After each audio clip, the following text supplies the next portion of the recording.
بسم اللہ الرحمن الرحیم۔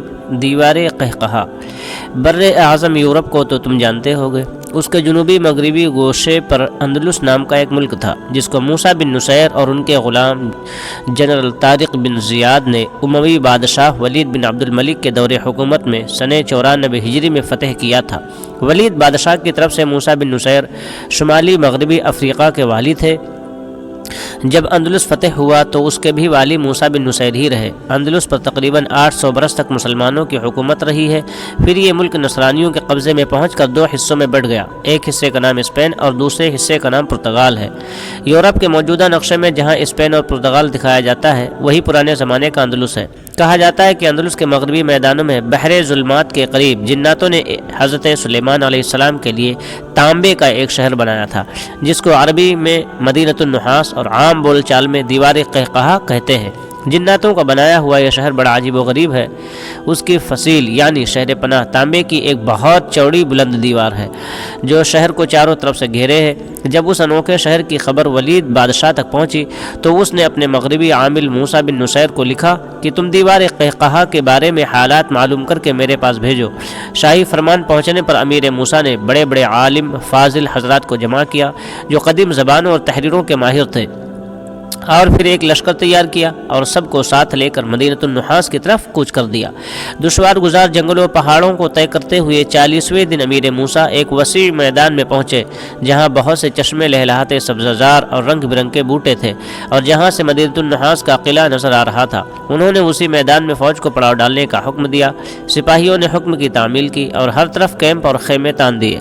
جب سفر کی تکان دور ہو گئی تو امیر موسیٰ نے اپنی فوج میں سے 1000 جانباز سپاہی منتخب کر کے ان پر ایک افسر مقرر کیا اور اس کو حکم دیا کہ اپنے ساتھ ان سپاہیوں کو لے کر مدینۃ النحاس کے قریب جاؤ اور اس کی شہر پناہ کے کنارے کنارے چاروں طرف گھوم کر دیکھو شہر پناہ کے اندر جانے کے لیے دروازہ کہاں ہے۔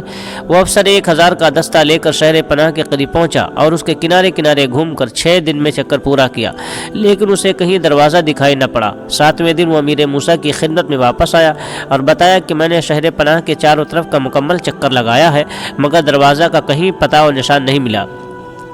اب امیر موسیٰ نے اپنے ہمراہیوں سے پوچھا کہ ایسے عجیب شہر کے اندرونی حالات معلوم کرنے کے لیے کیا سبیل کرنا چاہیے۔ مہندسوں نے عرض کی کہ شہر پناہ کی دیوار کاٹ کر راستہ نکالنا تو بہت دشوار ہے۔ ہاں اگر حکم ہو تو ہم لوگ سرنگ لگا کر زمین کے اندر ہی اندر شہر میں داخل ہونے کا راستہ بنائیں۔ امیر موسیٰ نے تجویز منظور کی، چنانچہ سرنگ کھودی گئی لیکن مقصد حاصل نہ ہوا کیونکہ سرنگ کھودتے کھودتے پانی نکل آیا اور نیچے دیوار کی بنیاد ختم ہوتی نظر نہ آئی۔ پھر آپس میں صلاح ٹھہری کہ سیڑھی کے ذریعے دیوار پر چڑھ کر شہر کے اندرونی حالات معلوم کیے جائیں۔ چنانچہ اس تجویز کے مطابق ایک بہت ہی اونچی سیڑھی تیار کر کے دیوار سے لگا دی گئی۔ موسیٰ بن نصیر نے اعلان کیا کہ جو شخص اس سیڑھی کے ذریعے دیوار پر چڑھ جائے اور خدا نخواستہ ہلاک ہو جائے تو سرکاری خزانے سے اس کے اہل و عیال کو خوں بہا ادا کیا جائے گا۔ اعلان کو سن کر ایک فوجی جوان ہمت کر کے چڑھا، دیوار کے اوپر پہنچ گیا لیکن جب اس نے دیوار کی طرف نظر کی تو دیکھتے ہی زور سے قہقہا لگایا یعنی ہنسا زور سے اور شہر کے اندر جا کودا۔ 3 دن اور 3 رات شہر کی طرف سے ایسی ہیبت ناک اور بھیانک آوازیں آتی رہیں جنہیں سن کر خوف کے مارے بدن کے رونگٹے کھڑے ہو جاتے تھے۔ لوگوں نے اس فوجی جوان کا نام لے کر بار بار پکارا لیکن شہر کی طرف سے کوئی جواب نہ آیا۔ دوسری دفعہ موسیٰ بن نصیر نے پھر اعلان کیا کہ اب جو شخص دیوار پر چڑھے گا اس کی دیت 1000 دینار رہے گی۔ یہ اعلان سن کر جب ایک شیر دل تیار ہوا تو امیر موسیٰ نے اس سے عہد و پیمان لیا کہ دیکھو پہلے آدمی کی طرح نہ کرنا بلکہ جو کچھ تمہیں شہر میں نظر آئے فوراً ہم لوگوں کو بتا دینا۔ اس نے پکا اقرار کیا اور جب اطمینان دلایا پھر جب وہ دیوار پر چڑھ گیا اور اسے شہر نظر آیا تو قہقہا لگانا شروع کیا۔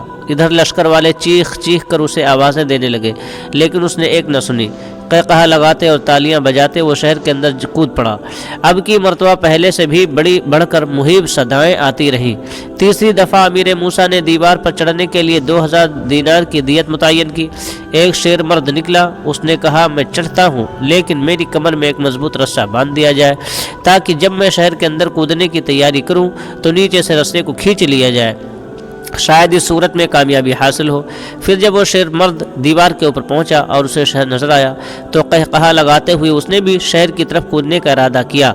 ادھر لشکر والوں نے رسہ کھینچنا شروع کیا۔ تھوڑی دیر تک بڑی کشمکش رہی، وہ شہر کی طرف کھینچتا رہا اور لشکر والے اپنی طرف کھینچتے رہے۔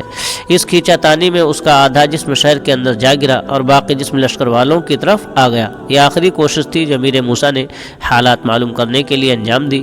پھر ناچار ہو کر لشکر والوں کو واپس لوٹنے کا حکم دیا اور دیوار قہقہا کا حال دنیا والوں کے لیے سربستہ راز ہی رہ گیا۔ ایسی اور مزید نئی اور دلچسپ معلومات کے لیے ہمارے چینل کو ضرور سبسکرائب کریں، لائک، کمنٹ اور شیئر کریں۔ آپ کا میزبان دلشاد رضا رضوی۔ السلام علیکم۔